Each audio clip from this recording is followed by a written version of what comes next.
Olá, pessoal. Meu boa noite a todos e todas que estão acompanhando essa nossa live, que atenderam o nosso convite. Hoje nós temos uma live bem amapaense, com muito orgulho amapaense, né? Porque nós temos aqui três excelentes profissionais. Aqui no Amapá, a pandemia também afetou a todos nós com muita força. Nós todos temos alguma pessoa querida que saiu, que foi perdida do nosso convívio no meio desses meses. Pessoas como o doutor João Bosco Papaléu Paz, como Eduilton Leite, querido enfermeiro, como meu amigo o professor Guilherme Jarbas. Mas essa tragédia ainda podia ser maior no nosso estado. E só não foi maior muito graças a esses três profissionais que, com muita honra, com muito orgulho, eu os convidei para essa live e tive a enorme satisfação de mesmo eles estarem, os três estão de máscara, porque eles estão no meio da atividade agora, né? E eles dispensaram um tempinho, nós não vamos nem alugá-los muito, né? Mas eu quero agradecer muito eles terem tirado essa horinha para conversar com os nossos milhares de seguidores em nossas redes sociais e para nos dizer como foi a atuação. Eles são responsáveis pelo protocolo médico que foi utilizado, em especial pela Prefeitura de Macapá, e que foi responsável, esse protocolo, por impedir que muitas mais mortes ocorressem no Amapá. Os três são, me permitam assim dizer, os três aqui colocados é uma heroína e dois heróis amapaenses pelo que eles já fizeram pela saúde do Amapá e pela atuação deles nessa pandemia. Eu já me candidato e já quero anunciar nessa live que estarei propondo no Congresso Nacional a entrega de comendas aos três por tudo que fizeram para evitar a perda de vidas. E eu sei que cada um deles tem o coração partido quando uma vida vai embora. Mas se não fosse a atuação deles, muitas mais vidas teriam ido embora aqui no Amapá. Então, é com muito orgulho que eu quero iniciar essa live ouvindo cada um deles. E eu quero, os rapazes me perdoem, vamos começar com as damas, né? E assim, deixa eu puxar também para a minha sardinha, minha colega de infância, né?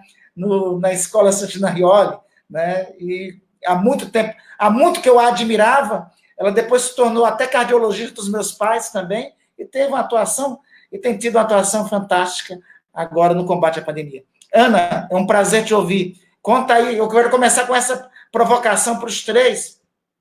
Conta aí para nós qual foi a ideia que vocês desenvolveram e como foi, e qual foi a estratégia para o enfrentamento do vírus, para impedir que mais amapaenses perdessem a vida aqui. Começo contigo, Ana. Olá, Rodolfo. Quem diria, Rodolfo, depois de alguns anos, que eu também não vou falar quantos são, estaríamos falando hoje de vidas, né, de salvar vidas. Quando nós nos unimos, eu, Pedro Marco e Patrício Marco Túlio, na verdade a ideia começou toda do Marco Túlio, né, de elaborar um protocolo, né, de atendimento. O coronel médico, o doutor Pedro Marco, da Defesa Civil do Estado, e nós trabalhamos no setor público, né? Já prevíamos o que poderia acontecer aqui no estado do Amapá, que não seria diferente em outros estados, pela deficiência, né, estrutural que nós temos no setor público. Então, nós imaginávamos, assim, até no início, pensava assim, mas será que a gente está elaborando uma catástrofe? Será que seria? Mas a gente estava assim, porque não seria diferente o que aconteceu na Europa, nos Estados Unidos, aqui no Brasil e aqui no Amapá. Então, a ideia foi como fazer, já que nós não o menor número de leitos instalados no Brasil e um índice de infecção na época ascendente, e hoje é um dos maiores índices de infecção por 100 mil habitantes do Brasil. Aí não tínhamos hospital de campanha, nós não temos tomografia na rede pública, era terceirizada, né? Então, uma série de dificuldades. Então, a gente falou, nosso protocolo foi baseado na clínica. A clínica é soberana, Randolfo, a qualquer coisa, a qualquer sintoma. Eu trato muitos pacientes pela clínica. E a COVID, a doença COVID-19, ela é basicamente clínica. E tem mais, ela é personalizada. Eu não sei quem vai evoluir grave e quem não vai evoluir grave. Eu adquiri a doença, fiz o meu tratamento precoce. No 7º dia, eu evoluí com infecção e tive que ficar internada por 10 dias. Porém, minha evolução foi satisfatória. Eu estou aqui conversando com você. O tratamento precoce, para mim e para muitos pacientes que eu cuidei, fizeram a diferença. Isso é observacional e a ciência me permite essa ação observacional. Então, nós elaboramos um projeto, um protocolo, inicialmente com a ajuda da doutora Marina Bucar, que nos fortaleceu. Façam, é o que nós temos hoje, é para isso. Nós não conhecemos o vírus, ainda não conhecemos ele até hoje. Todo dia tem uma novidade do coronavírus. E nós elaboramos um protocolo baseado nas medicações que tínhamos no momento, cloroquina, hidroxicloroquina e vermectina. Porém, não tínhamos, no momento que zerou os estoques, nós também não poderíamos zerar os estoques de cloroquina no estado, porque você sabe que aqui é uma área endêmica de malária. Então, nós poderíamos zerar o estoque de cloroquina aqui, porque os pacientes de malária iam chegar e eles poderiam morrer também de malária. Entra aí o Patrício, conhecedor, né, tem mestrado em ciências farmacêuticas e nos apresentou a ivermectina e a nitazoxanida, né, como alternativas. Ele nos provou, não tem ciência ainda, não temos condições, Randolfo, de fazer aqui no estado, no momento de uma pandemia, um estudo duplo e cego randomizado, onde eu vou escolher quem vai usar e quem não vai usar. Eu não teria essa coragem. A única coragem que nós tivemos é utilizar medicações que já são usadas habitualmente na rede pública e privada. São medicações como ivermectina, nitazoxanida, né, que era o que nós tínhamos naquele momento, e a cloroquina, que o setor privado nos favoreceu, foi chegando, né, as farmácias foram nos ajudando também. E nós começamos a tratar, eu tratei na minha casa, dispensei mais de 200 receitas, e todos os meus pacientes foram acompanhados por telefone. 2 internados. Estão em casa. Aliás, 3, né? Eu. Né? Então, nós começamos a observar que medidas importantes, como distanciamento social, uso de máscara, incentivar as pessoas a higienizar a mão, foram ações conjuntas. E o nosso tratamento precoce, quando foi disseminado, e nós pedimos apoio do setor, no caso, público, que seria a Prefeitura Municipal de Macapá, que abriu a porta das unidades básicas de saúde e falou, nós vimos, eu fui visitar a unidade básica e vi, meu Deus, tem ivermectina, tem azitromicina, tem dipirona, tem dexametasona, tem tudo ali. Por que não começar? E os resultados foram chegando. Daqui a pouco você vai conversar com o Pedro Omar, ele tem vários números, né? Inclusive, ele vai falar um pouquinho até da formação do protocolo, como foi que começou, nós nos asseguramos, e temos a segurança ali para quê? Livre prescrição médica. Prescreve aquela pessoa que achar que deve prescrever. Aceita o paciente que achar que deve aceitar um tratamento. Não é obrigação. Nós não estamos, é uma alternativa terapêutica. Né? Quantas vezes eu, fora de pandemia, não tenho medicação para tratar adequadamente determinada patologia e eu trato com as medicações alternativas e o paciente sai bem. Só que eu estou numa pandemia, num vírus que a gente chama de inimigo invisível, extremamente agressivo e personalizado.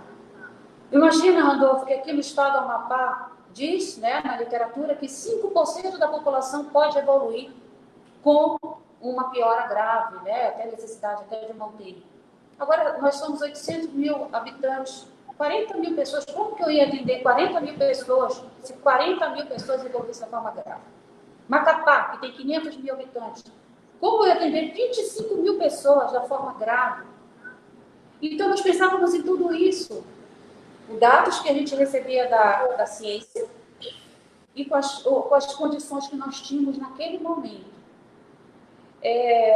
Nós nos demos a mão, fizemos esse trabalho voluntário, tivemos apoio fundamental, né, da Prefeitura de Macapá, que depois abriu porta para que os outros municípios também, as outras secretarias de saúde do Estado e ampliassem os 16 municípios de Macapá.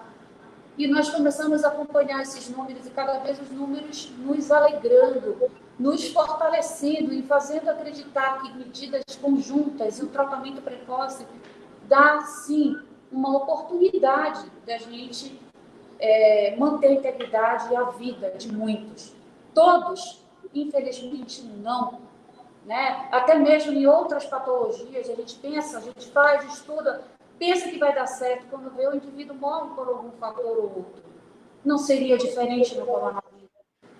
Entendeu? Então, eu como médica, amapaense, que ama a vida, a saúde e a medicina, me unir com esses 3 indivíduos que hoje são meus amigos. A vida nos uniu em amizade, em carinho, em respeito, em estudo. Todo dia nós estudamos. E agora, Randolph, tem uma situação muito que me está me angustiando muito. As crianças que tanto se falavam que seriam acometidas na forma leve, não estão sendo acometidas. Só aqui no estado, eu tenho já catalogado com você, e eu estou acompanhando 10 crianças com a síndrome inflamatória multissistêmica. Meu Deus, é muito grave. Isso eu nunca vi durante 12 anos que eu morei em São Paulo.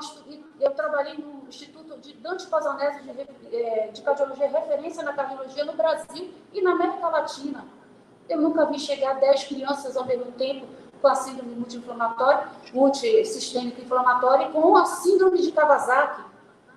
Todas estão com aumento da área cardíaca, todos estão com algum grau de disfunção cardíaca e alguns evoluíram com o que a gente chama de aneurisma de coronária.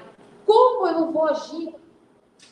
Então, aproveitando a tua live, eu falo, antes da gente pensar, nós não temos cura, ponto. Nós não temos vacina, ponto de novo. O que nós podemos fazer nesse momento? A doutora Marina fala e ela se virou uma parceira nossa. Não adquira o vírus. O ideal é esse. Randolph, eu estou atendendo todo dia no meu consultório. E eu pego adultos, não sou só eu, a minha amiga Cristiane, que também faz eco. Estou pegando cardiomiopatia dilatada em adulto, em pessoas que tiveram sintomas leves no coronavírus. E tem mais pacientes que eu fiz eco no ano passado. O eco normal, e hoje ele está com disfunção cardíaca após o vírus. Eu não estou causando estresse nas pessoas, eu só estou dizendo o seguinte: o ideal, e esses que estão evoluindo não fizeram tratamento precoce, só uma colocação, tá? Então, o que eu falo? O que a gente tem que se atentar? Isso eu estou vendo, eu estou anotando, eu estou catalogando esses pacientes que eu vou estudar. Né? E, de repente, eu vou fazer junto com os meninos e pedir ajuda, vamos ver. E a Marina fala, foi isso que ela viu na Espanha, onde eles atenderam mais de 50 mil pacientes em Madrid. Né? Então, tudo que ela falou, que elas estão à nossa frente há alguns meses, está acontecendo aqui. As cardiomiopatias nos adultos que não fizeram tratamento precoce estão evoluindo com algum grau, entendeu? E o pior, as crianças. O Reino Unido, ele foi o primeiro a diagnosticar e alertar com relação à síndrome inflamatória multissistêmica na criança. Já tem um tempo isso. Na Europa, lá na Itália, foi visto que em 5 anos, existiram 19 crianças com Kawasaki, que é essa síndrome inflamatória que atinge o coração. Só para entender, Ana, a síndrome é em decorrência do mesmo vírus? Isso. E lá na Itália, em 5 anos, 19. Isso, inclusive, desculpa interromper, só para ficar claro para todo mundo que está nos assistindo, né, aqui. Pode interromper, porque eu falo às vezes técnico, eu esqueço. Não, assim, só para interromper. Então, isso indica concretamente que não tem essa história de que isso é uma doença só para os mais idosos, só para os mais velhos, que só oferta risco para estes. Eu acho que essa informação é muito importante para prestar para todo mundo. Então, isso... Todo dia, Randolph, desculpa te interromper, temos novidade desse vírus. Ele é um vírus que todos os dias a gente está aprendendo com ele. E tem mais, clínico.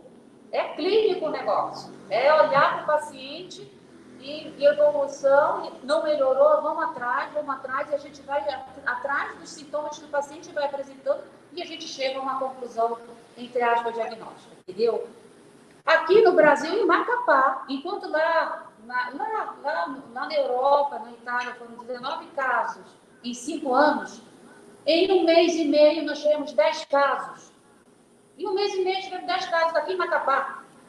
Então, né, para ter um alerta. Então, hoje o alerta que eu quero deixar é o seguinte: como a gente não tem cura, como a gente não tem uma vacina, o que a gente deve fazer inicialmente? Não ter o contato com o vírus. Quando eu uso máscara, eu estou protegendo você. E quando você usa máscara, você está me protegendo. Então, a máscara é para estar no rosto quando a gente sai. E quando for sair, saia só se necessário.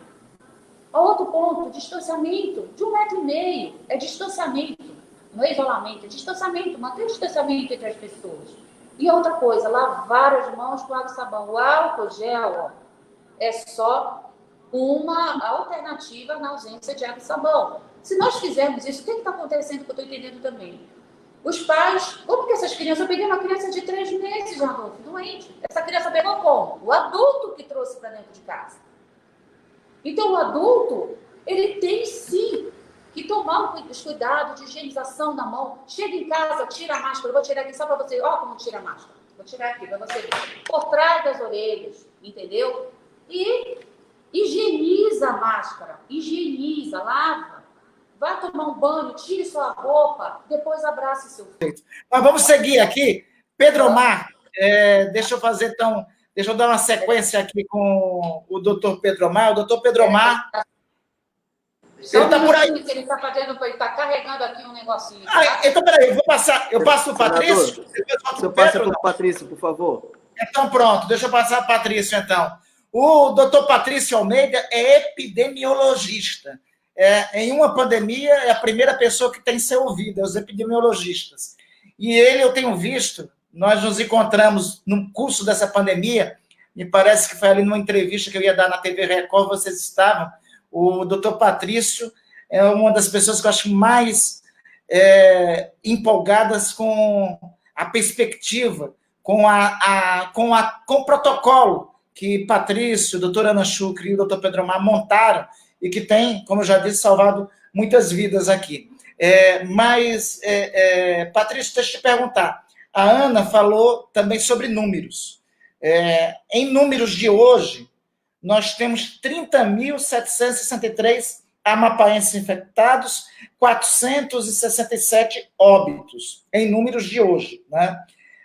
Qual o tamanho, além de falar sobre o protocolo, de falar em geral sobre as características dessa pandemia, qual o tamanho real? Porque nós sabemos que o grande problema nesse país, em todo canto, é o da subnotificação. Aqui no Amapá, qual é o tamanho da subnotificação? Nós poderíamos multiplicar esse número de infectados por quanto? Quanto nós devemos ter infectados de verdade aqui? E aí eu pergunto para te provocar sobre mais alguma coisa. O que é verdade e o que é mentira nessa história que costuma inventar, de falar de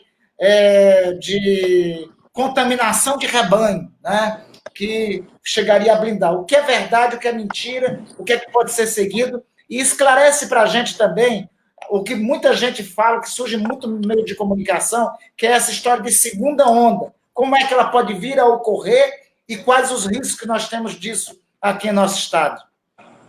Ok. Primeiramente, desejar a todos uma boa noite. Né? Cumprimentar, na verdade, a todos aqui presentes na figura da doutora Ana Chucre, uma irmã nossa, que é muito desorgulho, na verdade, fazer parte desse grupo de trabalho. Tá? A princípio, na verdade, quando nós tomamos contato com o comitê médico, a gente já tinha um trabalho, do ponto de vista científico, sendo desenvolvido. Como estamos numa situação pontual, imediata, de guerra, eu gosto de dizer que as nossas decisões também vão ser diferenciadas. Né? Em que aspecto?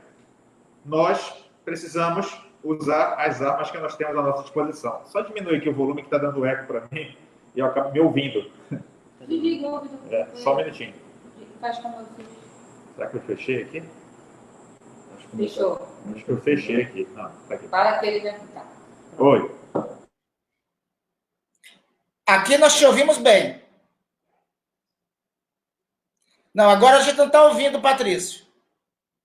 Patrício, a gente não está te ouvindo. Está ouvindo aí? Agora sim, segue. Então, via de regra, as decisões que nós vamos tomar...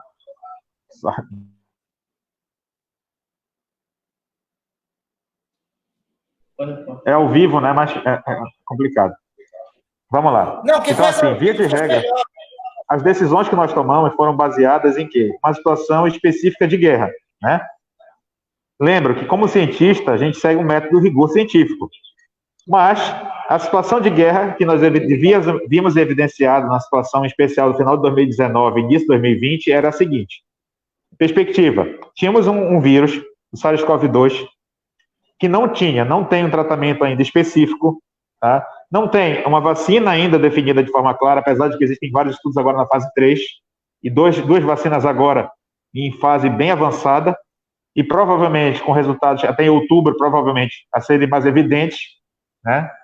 Mas de via de regra que a gente tinha conhecimento de que era uma situação de uma pandemia que poderia vir a trazer um agregado de casos em uma realidade como a nossa, sanitária, precária, onde uma comunidade com baixo acesso a saneamento básico, condições precárias de acesso à saúde e menor número de leitos em relação proporcional no país. Então, via de regra, precisamos usar uma estratégia que nos permita modificar ou reduzir esse risco. O que fazer, então? Eu, como cientista, primeiro, faço a revisão minha sistemática de literatura. Ponto. Segundo, avalio aquilo que eu tenho de estudos já realizados in vitro. Ao meu ver, a guerra não é momento para a gente estar fazendo estudos, tá? Os estudos são importantes em que aspecto? Importantes para a gente poder ter salvaguarda para justificar as ações que nós vamos tomar. Mas uma vez que nós temos estudos in vitro que nos mostram medicamentos que já são utilizados de forma rotineira, né? Conhecidos como medicamentos off-label, tá? E que tem baixa toxicidade, boa tolerância, boa eficácia, e já aplicação em medidas anteriores, em outras realidades, de outras campanhas, como da situação da MERS, em especial no Oriente Médio, 2014, a perspectiva foi, de primeiro, ir também testar uma perspectiva de utilização de um outro método, né, científico conhecido hoje, que poucas pessoas têm feito uso dele, mas que eu gosto de dizer que no futuro tão próximo, todo e qualquer trabalho científico vai envolver o que a gente chama de estudos em sílica. O que é isso? A partir dos estudos in vitro, você faz uma catalogação dessas principais drogas que podem ter esse efeito e efetividade para com o vírus, e a gente faz o que a gente chama de docking. Ou seja, caracteriza o vírus, as proteínas virais e os pontos onde essa possível droga possa vir a se acoplar e causar um efeito de retardatário, né, para com o vírus. Via de regra, levantamos mais de 430 artigos diferentes. E desses 430 artigos que evidenciavam ações de drogas in vitro, não somente com SARS-CoV-2, mas com outros linhagens de coronavírus, elencamos pelo menos 48 drogas distintas que poderiam ser feita uma avaliação in sílica, ou docking, que a gente chama. Desse estudo, elencamos pelo menos 8 drogas, tá? E a partir disso, levamos em consideração a nossa realidade do ponto de vista clínico. O que a gente fala? Não adianta colocar lá Remdesivir, Euquinol, Lopinavir, porque eu poderia estar cobrindo um problema e descobrindo outro. E outra, o custo efetivo de tratamento disso. Foi um longo trabalho. Primeiro, no meio do decurso da pandemia, eu já fui, na verdade, como eu trabalho dentro da Superintendência de Vigilância e Saúde, alocado também para guerra imediata em campo, né? Guerra imediata nos expõe a risco também de contaminação. E foi o que a coisa aconteceu. A princípio, a necessidade de momento me levou à necessidade de ter uma resposta imediata também. Eu acabei sendo um dos primeiros a fazer uso do protocolo, né? Me expus lá ainda no início do mês de março, tá? Tomar contato com as pessoas que estavam nessa situação de risco e vulnerabilidade, principalmente alencando dentro de mercados, grupos de bairro, grupos de moradores, fazendo intervenções precoces, por exemplo, em farmácias, e a gente acaba tendo um contato maior com uma rotatividade maior de pessoas também. E no atendimento direto a essas pessoas também. Resultado, eu tive que fazer uso do protocolo. Então, uma das primeiras pessoas que fez uso do protocolo foi um dos próprios autores. Um dos autores também, né? Tradução. Passei praticamente, acho que 30 dias procurando sensibilizando e tentando ser ouvido. Graças a Deus, Deus colocou uma pessoa extremamente sensível e acessível, foi o Dr. Pedro Omar, né, Melo, que de pronto me ouviu o louco, né, e deu a oportunidade de entender a proposta do estudo em sílica que havia sido desenvolvido. Nós elencamos, em especial, 2 drogas, uma delas foi a nitazoxanida, que depois, o doutor, você conhece o ministro Marcos Pontes, praticamente 30 dias depois, fez aquele trabalho todo que você já viu de mídia, e que já levou a uma situação que o Ministério da Saúde aprovou, em tempo recorde, uma pesquisa em plena guerra, né, que provavelmente terá resultados apenas em apenas outubro a novembro de 2020. Na guerra, eu não tenho tempo para poder estar protelando, eu preciso salvar vidas. Então, o que eu preciso fazer?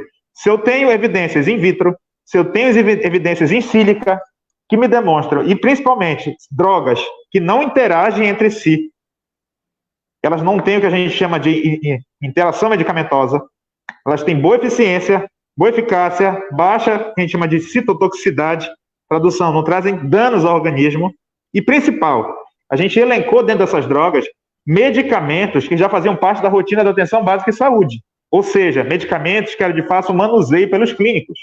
E aí eu vou destacar uma frase que o nosso doutor Marco Túlio, que infelizmente não está presente hoje, mas está presente entre nós, né, que é o mais importante de tudo, que é evidência clínica. Só fazer esse registro importante. Essa equipe aqui tem mais um membro... Não estou ouvindo. Só fazer mais esse registro importante. Essa equipe tem um membro indispensável, que é o doutor Marco Túlio. Essa equipe ainda fala a presença aqui do doutor Marco Túlio, que foi fundamental, e tem a mesma importância de Patrícia, Pedro Omar e da doutora Ana Schugri na construção desse protocolo. Desculpa interromper, segue aí, Patrícia. Sem problema. Na verdade, é fundamental o trabalho também do doutor Marco Túlio, principalmente porque eu gosto de dizer assim, que durante a situação da pandemia mostrou cada vez mais evidente a importância do reumatologista nesse processo.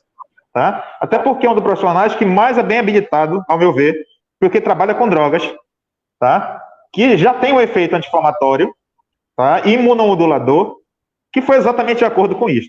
É interessante que a gente teve uma primeira videoconferência, que foi, na verdade, o Dr. Pedro Omar, doutora Ana Schugri e Dr. Marco Túlio, e eu fiz essa explanação, sensibilizando aos mesmos dessas drogas que poderiam ser feito uso. A princípio, eu gosto de dizer que nem a menina dos olhos era ivermectina. A nossa menina dos olhos inicial, do grupo médico, que já vinha, na verdade, com uma formação em relação à cloroquina, a hidroxicloroquina e a azitromicina.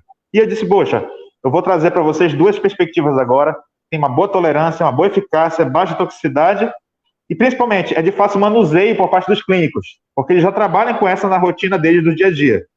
Então, apresentei os resultados. E estudos que mostravam a efetividade desses resultados. Os dockings, em especial, que eu estou falando, mostram lá, por exemplo, os pontos de acoplamento dessas drogas, em especial para com o vírus. E a gente vai entender, por exemplo, que cada droga dessa tem uma etapa diferente para a infecção. Ao nosso ver, o momento mais adequado para você tratar é na fase ainda viral, na fase 1 da doença. O que significa isso? Não vou evitar que aqueles gigantes tomem proporções maiores. Eu vou debelar o incêndio ainda na fase inicial. Eu vou evitar que tomem grandes proporções. Não adianta usar aquela política, fique em casa, e o problema é se agravar, entrar na fase pró-inflamatória e inflamatória difusa. Tá? Então, interessante. A ivermectina é uma droga que é de fácil acesso, disponível dentro da rede de atenção básica, com excelentes resultados, já evidenciados, não somente do ponto de vista in vitro, e em sílica, que eu vou dizer claramente que os estudos futuramente todos vão exigir a necessidade de estudos em avaliação em sílica, futuramente, então logo agora, todo e qualquer fármaco, ele precisa ser construído através de um modelo, e esse modelo que a gente utilizou foi um modelo de orientação molecular, não é balela, não é tratamento empírico, muito pelo contrário, ele foi avaliado dentro de modelos de inteligência artificial que mostraram para a gente o menor risco potencial e efetividade desses fármacos, quando inclusive utilizados de forma integrada. Tá? É interessante perceber que, inclusive durante a construção do protocolo, a substituição dos medicamentos que a gente foi obrigado a ter nos foi imposta, exemplo, a cloroquina, a hidroxicloroquina, a gente não encontrou no estado, não tinha disponível. Né? A gente teve a perspectiva do quê? Tínhamos disponível na atenção básica, graças a Deus e ao trabalho bem executado do planejamento da Prefeitura Municipal de Macapá, e aqui eu deixo o meu elogio em relação à Prefeitura Municipal de Macapá, e principalmente a ousadia e a coragem que o prefeito da capital teve, tá? Ele disse assim, olha, eu vou estar numa perspectiva para poder levar o tratamento, pois acredite, porque a gente vai conseguir ter resultados. E é evidente hoje. Então, na época, eu me lembro claramente, até disse para os colegas, disse, olha, nesse momento a gente vai ser tolerado como louco, mas futuramente eu acredito e coloco minha titulação em situação de risco, tá? Acreditando nisso e principalmente tendo fé de que as coisas poderiam vir a acontecer de uma forma proveitosa. E principalmente protegendo as pessoas que a gente ama, porque não são números e nunca vão ser números. São seres humanos, são pais de família. Você falou do Ed Wilton. O Ed Wilton foi meu acadêmico, tá? O Ed Wilton nunca vai ser um número. O Ed Wilton conversou comigo logo no início da infecção dele. Tá? O Sidney não é o número, foi um acadêmico que também ajudei a formar. Tá? E que eu convivi durante a doença dele também. Mas eles todos eles evoluíram em fases diferentes da doença, em especial na fase moderada e fase grave. Transitando dentro de um perfil epidemiológico que, infelizmente, tem sido marcante dentro da letalidade, não só no país, mas não só no Amapá, mas no nosso país e no mundo. Pacientes portadores de doenças crônicas degenerativas. E aí eu vou destacar uma frase do Dr. Marco Túlio, né, que o mais importante não é o medicamento, é a avaliação clínica precoce. É essa avaliação clínica precoce que faz toda a diferença. O medicamento, ele é o complemento final para esse processo de avaliação primária. Essa frase dizer, fique em casa e espere agravar, ao nosso ver, a nossa defesa é exatamente no sentido oposto, iniciou sinais e sintomas, se você faz parte de um possível grupo de vulnerabilidade, hipertensos, diabéticos, obesos, e agora, como você está observando, as próprias crianças, porque por mais que os pais, porventura, não desenvolvam sinais e sintomas, sejam assintomáticos, e as crianças também assintomáticas, elas podem vir a agravar-se por volta de 3 a 4, 5 meses depois. Resultado, o tratamento precoce, a avaliação primária faz toda a diferença, e principalmente a quebra da cadeia epidemiológica, quando a gente fala de ciclo de transmissão. E isso é evidente dentro da redução dos nossos indicadores. Olha que interessante. Macapá é a principal capital em número total de casos no país. O Amapá é o primeiro no ranking nacional da relação do coeficiente de incidência da doença. E nós hoje somos a quarta, e eu digo, vou além, nós vamos chegar com certeza até o andamento que a gente tem dos resultados que a gente tem ainda por serem liberados de exames, muito provavelmente nós vamos ter uma mudança nesse ranking. Sendo que a nossa realidade, eu vou destacar, de país é uma das piores possíveis, porque a quantidade de leite que nós temos disponível e de especialistas é muito aquém do necessário. Tradução. Eu me via naquela situação, assim como os colegas, vislumbrando uma situação de uma Venezuela que daqui ao nosso redor, aonde o sistema ele colapsou de imediato. Tivemos o colapsamento também do sistema funerário, dos leitos disponíveis, de todo o sistema de saúde pública. E eu não iria aceitar isso, assim como os colegas também não iriam. E graças a Deus, eu gosto de dizer que Deus coloca as pessoas certas no lugar certo, no momento certo. E na pandemia a gente vê o melhor e o pior de cada um. No melhor que eu digo que eu vejo nessas pessoas, eu tenho verdadeiros amigos e irmãos que a gente construiu aqui. Infelizmente, a pandemia, ela tem, e a gente precisa lembrar disso, é uma situação atípica, de guerra. Eu não posso procurar agora evidências tipo A. E se eu fosse procurar evidências tipo A, eu vou além. Muitos medicamentos que são usados hoje em guidelines, que são utilizados mundialmente, tá? Tem evidência tipo C. Então, a medicina baseada em evidências, e agora, eu vou falar uma coisa que, inclusive, eu acredito que o Dr. Pedro Mar vai referendar também depois, tem mostrado a importância do clínico, né?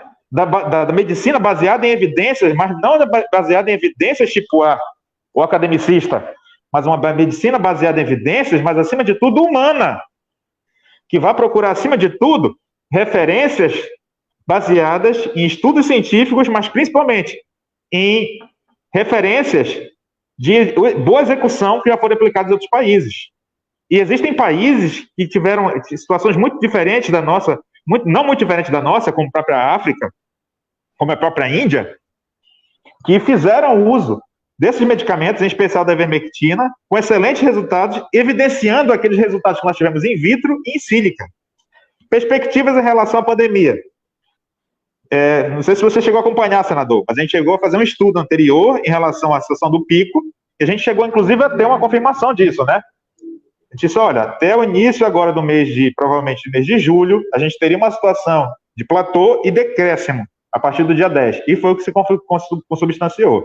Existe um grupo de pesquisadores aí excelente, eu não poderia me furtar de lembrar o doutor Lindomar, professor Heriberto também lá de Belém do Pará, que tem feito um trabalho excelente instrumentalizando a defesa civil, instrumentalizando o comitê, com dados que nos mostram exatamente o que eu estou falando agora. E o momento é lembrar, nós não temos cura. Em momento algum, esse comitê, ou esse grupo técnico, evidenciou esta fala, que nós estamos prometendo uma cura. Não, nós estamos criando uma possibilidade de perspectiva terapêutica. É bem diferente. A perspectiva terapêutica, ela evidencia a necessidade de uma procura imediata do cidadão à unidade básica de saúde, invertendo o modelo. Porque, a princípio, o governo federal dizia procurar assistência em nível hospitalar. Só que a gente não tem leite suficiente para a demanda da população que a gente teria. Como bem colocado pela doutora Ana Chucre, 5% é um número muito grande numa capital como a nossa, num estado como o nosso, num país como o nosso. Então, evidenciava-se a necessidade de inversão de modelo, trabalhar na ótica da prevenção e evitar-se o agravamento de sinais e sintomas. E foi o que a gente colocou como perspectiva inicial. O Amapá precisava, sim, ser lembrado de uma forma positiva. Nós temos excelentes técnicos, excelentes profissionais, uma população e cidadãos que, com certeza, contribuem para isso também, nessa perspectiva. E a gente não poderia jamais se omitir nesse aspecto de tentar salvar nosso povo, de proteger o nosso povo. Lembrando, as medidas sociais, as medidas de contenção, elas continuam sendo necessárias. A gente não venceu a guerra, nós estamos em meio à guerra. Para que a gente possa entender, nós tivemos um primeiro ciclo. Como qualquer doença do ponto de vista respiratório, ela tende a ter uma progressão do ponto de vista geométrico, que a gente chama. Ela praticamente duplica a cada 2 a 4 semanas. Tá? O Amapá hoje, o nosso fator de reprodução, que a gente chama de RT, fator de reprodução, ele está abaixo hoje de 1. Então, do ponto de vista científico, significa que a pandemia está em processo de desaceleração. Nós já chegamos, por exemplo, no início da pandemia, a um valor de reprodução de 3,5, com picos até 3,8. Hoje, nós temos oscilando em torno de 0,7 a 0,9. O que significa isso? Nós estamos abaixo do fator que se chama de fator de reprodução. Patrícia, não entendi. Fator de reprodução significa que para cada caso que você tenha, se você teria um número X de casos associados àquele caso inicial. Por exemplo, no início da pandemia, para cada caso confirmado, eu tinha 3,5 casos associados a esse imediato. E vale aí lembrar, e quando tem o que a gente chama na epidemiologia de D100. Quando nós temos 100 casos já confirmados, nós já temos aproximadamente 35 mil casos de infectados. Não confundir infecção com doença. Infecção é invasão, ou seja, o contato para com o micro-organismo. Mais de 85% das pessoas não vão desenvolver sinais e sintomas. 10% dessas podem haver desenvolver sinais e sintomas, tá? E 5% podem evoluir para o quadro mais grave da doença, tá? Existem grupos importantes, mas como é uma doença recente, a gente tem percebido que o vírus tem sofrido alterações. E uma tendência natural que a gente tem observado em relação ao país e no mundo, como é um vírus, na verdade, que tende a sofrer um processo de adaptação para com o hospedeiro, como qualquer outra doença viral. Os coronavírus, em especial, eles geram uma imunidade média, os coronavírus que a gente conhece em geral, de em torno de 1 ano. Então, a tendência que a gente observa hoje é que, muito provavelmente, esse vírus, em especial o SARS-CoV-2, siga esse padrão. Ele gera uma imunidade, que a gente não pode afirmar agora se é uma imunidade temporária, tá? De 1 ano, uma imunidade permanente, que são dúvidas, ou ela é específica para determinada cepa ou determinado grupo desse vírus. Hoje são conhecidos mais de 40 subtipos desse vírus. E a cada dia vem somando novos estudos que mostram novas variantes do vírus. Não se falava antigamente, por exemplo, alterações neurodegenerativas. Hoje, já existem relatos na literatura de doenças neurodegenerativas associadas, inclusive lembrando o quadro da Guillain-Barré.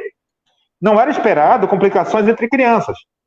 Mas o que é interessante, todos esses quadros têm evoluído entre pacientes que não fizeram tratamento prévio, ou seja, tiveram a fase moderada grave com uma maior carga viral. Tradução, a utilização de um esquema na fase inicial, ou numa abordagem que a gente chama do ponto de vista patognomônica, antes de iniciar os sinais e sintomas, faz toda a diferença para a gente evitar o paciente para uma fase grave. E aí eu vou deixar de destacar uma coisa importante. A autonomia do profissional médico na avaliação clínica e na interação para com o paciente, na definição do seu esquema terapêutico mais adequado a ser utilizado. Tá? Essa liberdade clínica para que o médico possa intervir e criar perspectiva, disponibilizar-se esse arsenal terapêutico que, inclusive, já fazia parte. E eu vou destacar um fato, doutor, em especial, senador, que nós vamos ter, inclusive, alguns efeitos associados à utilização desse esquema que nós utilizamos na capital Macapá para com outras doenças. Olha só, já foram feitos estudos com a utilização da ivermectina no controle especial da malária, tá? Da dengue, do vírus da dengue, da chikungunya e do zika. Tradução: a partir de uma medida inicial, uma abordagem terapêutica em fase inicial, nós conseguimos um resultado imediato de abordagem para com esses pacientes com quadro de Covid. Mas nós vamos também ter outros efeitos rebotes associados ao tratamento precoce. Além de nos deixar aqui de lembrar dos ectoparasitas e dos endoparasitas. Porque a ivermectina, em especial, ela é utilizada na abordagem para tratamento de várias doenças e endoparasitas. E ectoparasitas também. Que são comuns da nossa realidade amazônica e que, indistintamente, faziam parte da nossa rotina. As outras doenças não deixaram de existir por causa da Covid. Na verdade, eu gosto de dizer que o vírus em si, ele não é de todo mal. Não estou dizendo que ele é bom, não, tá? Mas ele evidenciou um problema, como bem vai lembrar daqui a pouco o doutor Pedro Omar, um problema que a gente já tinha, crônico, que era a nossa saúde pública. E um problema agora agudo que foi demonstrado e evidenciou os nossos problemas. Ele tirou debaixo do tapete o que estava lá escondido, tá? Patrícia, existe a possibilidade de uma segunda onda? Sim, é possível. O que vai determinar exatamente a não possibilidade de uma instalação de uma segunda onda? Respeitar as determinações das autoridades sanitárias. Eu gosto de dizer que, biblicamente, isso é claro, diz respeitar as autoridades. Não é um respeito burro. Não, é um respeito e entendimento de que as autoridades são designadas e elas têm uma função para aquilo. Tá?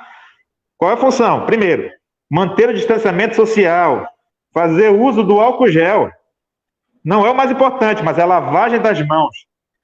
Se fala hoje em um novo momento, uma nova realidade, uma nova perspectiva de comportamento. A pandemia nos fez lembrar da importância da higiene individual, do cuidado individual, do cuidado com nossa saúde. Exemplo, muitas pessoas que evoluíram para o quadro de complicação da doença não sabiam que eram hipertensos, não sabiam que eram diabéticos, não procuravam a unidade básica de saúde. A unidade básica de saúde é a principal referência dentro do Sistema Único de Saúde. E ela precisa ser valorizada. E eu gosto de dizer que essa pandemia ela mostrou para as pessoas que ela não faz acepção de poder aquisitivo. Sabe por quê? Eu vi muitas pessoas que, inclusive deputados, tá? Que nos procuraram, inclusive pessoas que eram abastadas financeiramente, que disseram, olha, eu não consigo encontrar medicamento em lugar nenhum. Eu disse, onde eu consigo encontrar esse medicamento? Eu disse assim, no SUS. Eles ficaram, mas como? Numa unidade básica de saúde. Mas eu vou encontrar uma unidade básica de saúde, eu vou ter que ir lá, tem muita gente. Sim, você vai ter que ir na unidade básica de saúde, passar com um clínico, e ele vai definir o medicamento correto. Tradução. Olha a importância que foi dada para o nosso sistema único de saúde. Ter disponível medicamento na rotina básica para o cidadão, que já paga impostos, ninguém está fazendo favor nenhum.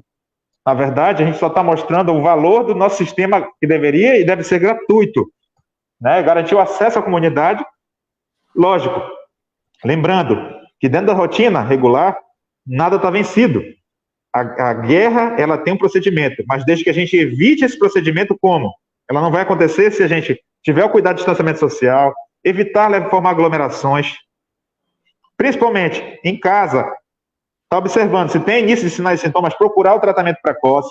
Eu gosto de dizer que até a própria mão, agora, o manuseio clínico está muito melhor, porque os médicos já conseguem hoje ter uma definição mais clara de sinais e sintomas. Tá? E a própria população já está um pouco mais preparada também. Ela mesma já faz o que a gente chama de famosa rádio-cipó, né? Aquela troca, né? Que a gente conhece, aquele termo mais comum, de informação. Olha, fulano, essa sinusite aí, será que é uma sinusite? Pode, se não é, vamos procurar a unidade de saúde, vamos tentar investigar, né? Vamos ver o que pode ser. E outra, as pessoas começaram a entender a importância do tratamento precoce, principalmente da prevenção como meio para isso, para evitar o agravamento de quadros, tá? Eu não sei se eu respondi as perguntas, senador, assim como a doutora Ana achou que a gente fala muito, mas eu sei que a gente vai fechar com chave de ouro agora com o doutor Pedro Amar, com certeza que tem muito para trazer para a gente. Não, mas isso aqui é para ouvir vocês. para ouvir vocês. Fala muito, Rodolfo. Ansiosos e a audiência não tem baixado, é porque temos essas explicações de vocês. Eu quero lhe agradecer, doutor Patrício, e já passando para o doutor Pedro Omar, deixa eu passar para o doutor Pedro Omar, além das perguntas que nós fizemos, ver se eu consigo sintetizar algumas perguntas que os nossos internautas estão fazendo aqui para nós, né? Eu não sei qual foi a nossa seguidora que perguntou por que, se o protocolo criado por vocês existe nos hospitais privados, e se não existe nos hospitais privados, por que não existe? Então, vou deixar essa pergunta aí para o doutor Pedro Omar responder. Se nos hospitais privados aqui do Amapá também está disponibilizado o protocolo, né? O Paulo Costa fez uma pergunta: senador, o senhor está sem máscara. Paulo, só explicar, tá? Eu estou em casa, estou aqui na biblioteca de casa, tá? Os doutores, doutor, para entrar em casa sozinho, pode ficar sem máscara, ok?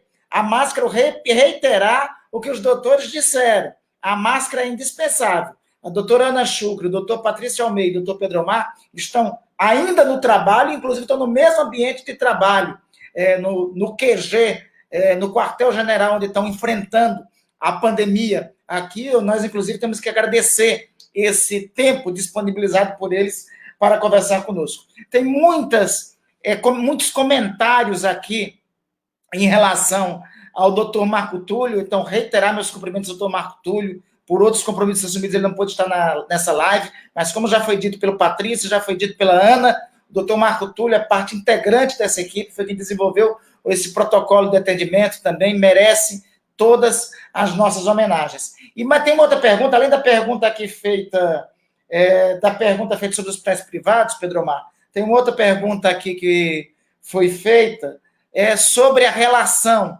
de saneamento básico, né? Teve uma pergunta feita aqui por uma amiga, uma seguidora nossa de Blumenau, olha só onde está ainda essa live, né?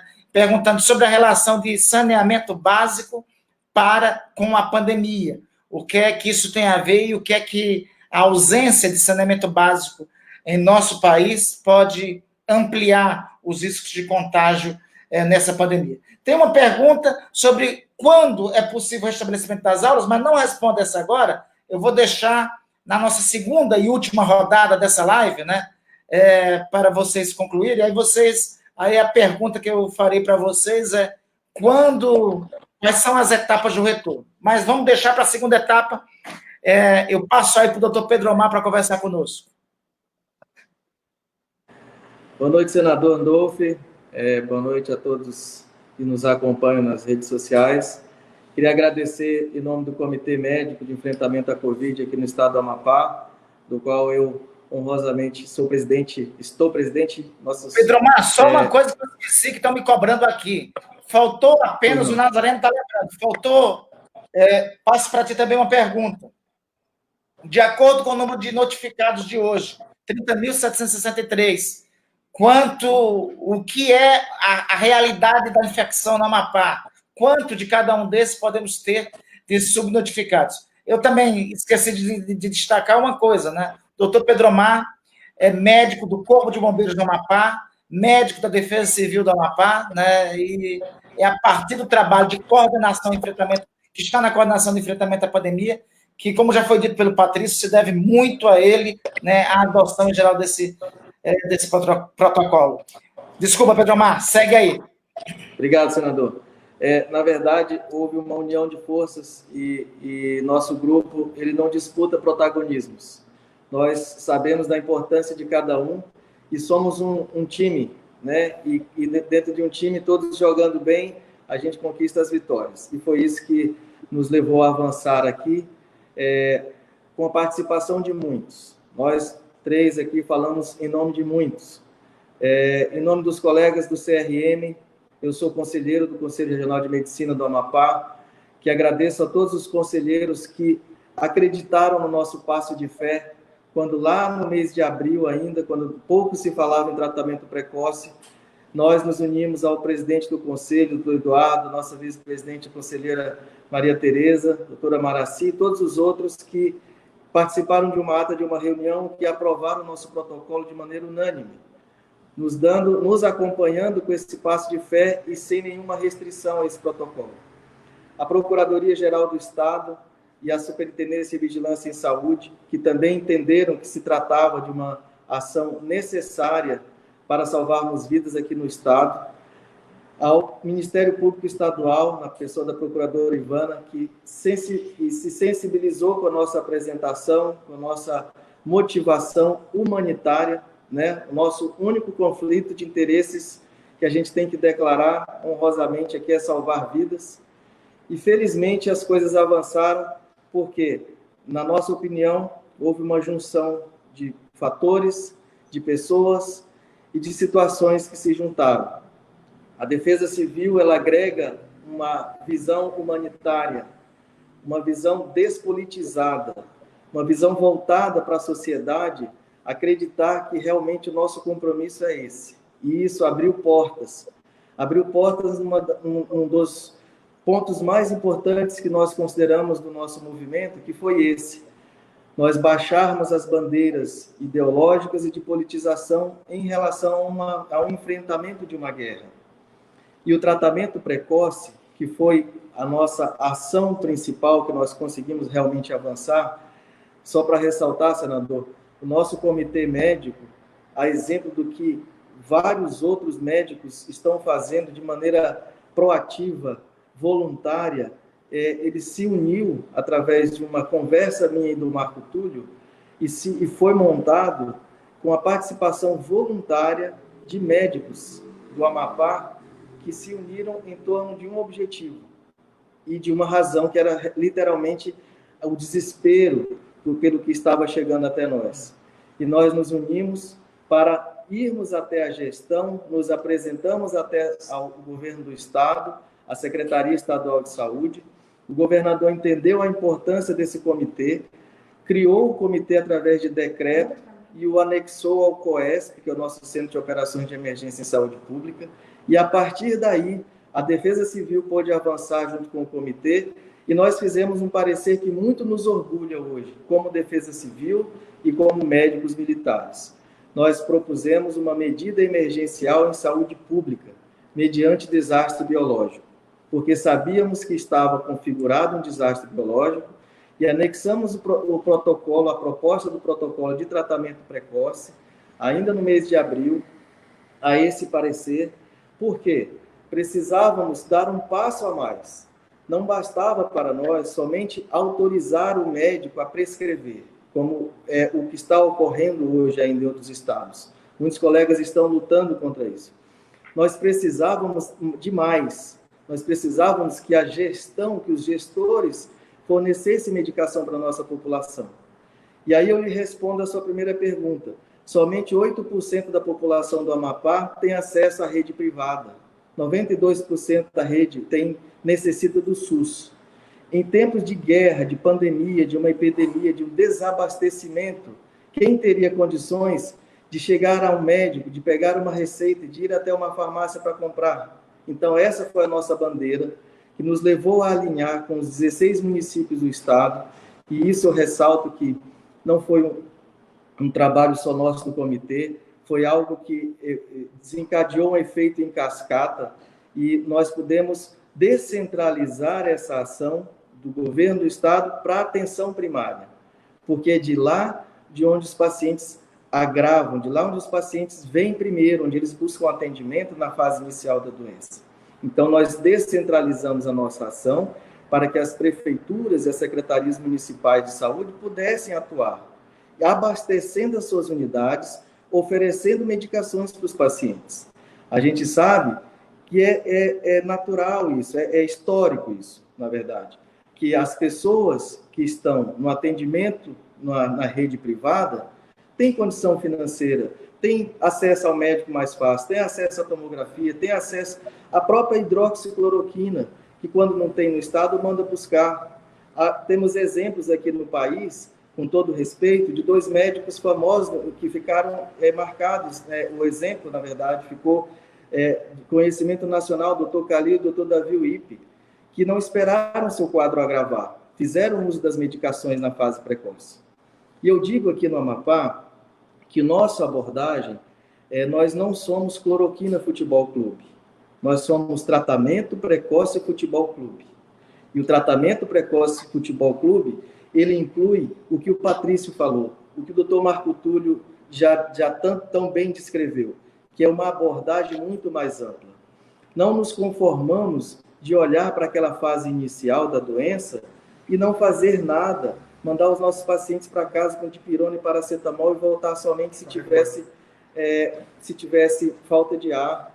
Nós começamos a entender a doença pelas dificuldades, demos um passo de fé, como eu já falei, e que nos trouxe uma condição que nós nem sabíamos a proporção que tomaria, mas buscamos oferecer aos colegas médicos uma retaguarda ética, técnica e jurídica, para aqueles que acreditassem no tratamento pudessem aderir.